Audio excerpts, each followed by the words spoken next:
fastest way to sound musical isn't learning more stuff, it's what you listen to while you're already playing. Let's get into it. One of the fastest ways to sound musical is to focus your attention on 2 and 4. What do I mean by that? Well, in most songs, the count on 2 and 4 is where the snare drum lands, right? So 1 and 2 and 3 and 4. Now, as you progress, you will obviously learn songs in different time signatures, but in 95% of songs that you're going to learn, that snare drum will be on 2 and 4. Now, why is this important? Well, I'm going to demonstrate this for you right now. I'm going to play Brown Eyed Girl by Van Morrison, and I want you to notice the difference between the two strums.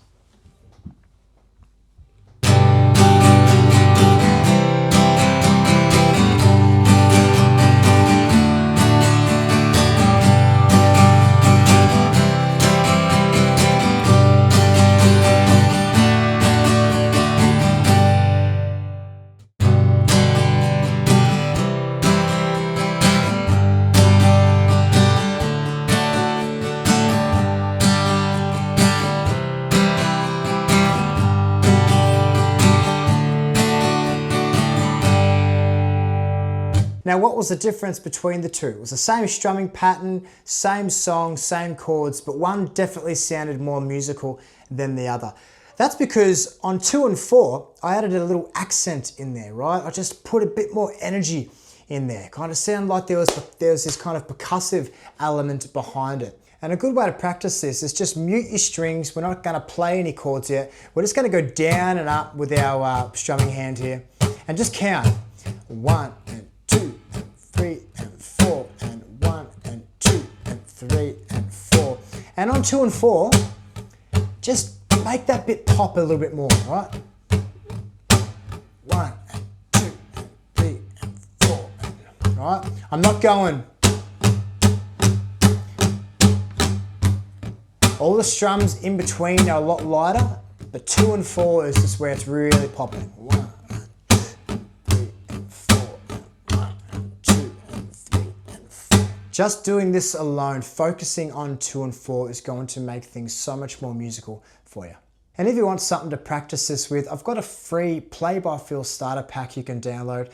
If you're interested, you can find the link down below.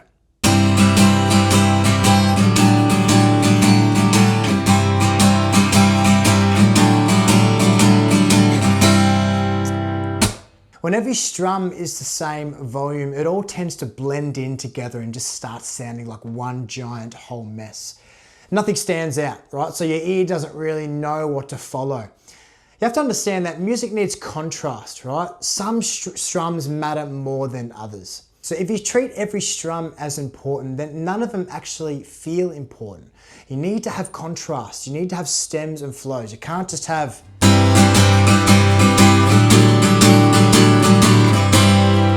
I mean, you could in certain songs. I'm not saying you can't have that at all.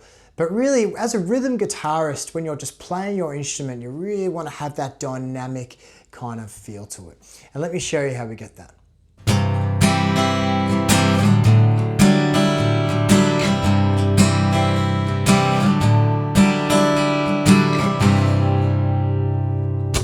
So you can hear the difference right there. I just played that same chord progression, the same chords. Big difference though, the music is breathing. There's a lot of lighter strums in there. Some are stronger, some are lighter, and they don't all sound the same. You can also hear that I'm leaning into the count of 2 and 4 just a little bit, just making those counts just pop a little more, and everything else in between is just delicate strumming. So let me show you again what I'm doing here to add this kind of dynamic flavor to it. Firstly, I'm not strumming all the strings at the same time, right? I'm not going like this, strumming all 6 strings at the same time. I'm coming in on different strings. You'll find me playing this. I'm coming in on this bottom string here and then sometimes scraping these top strings at the bottom, right?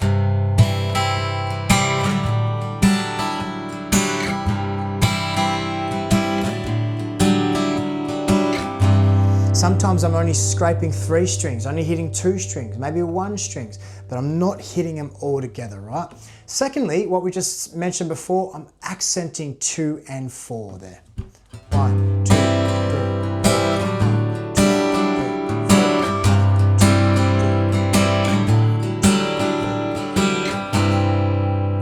So I'll just count quietly in your head while you're playing, lean into 2 and 4, and then just let the hand really relax and get comfortable doing that. So next time you pick up the guitar, just remember to focus on 2 and 4 and try and add some dynamics in there. And honestly, you'll start sounding musical in no time. And if you still need a little bit of extra help with your playing, I offer short video reviews where I listen to your playing, I review it, and I get back to you on some personal advice on what you might need to work on next. If that interests you at all, guys, links down below. So we'll leave it there for today's video. Thanks again for joining me. I always appreciate you being here. Let me know how these tips work for you. I'd love to hear from you guys in the comments. And until then, I'll catch you in the next one. Cheers.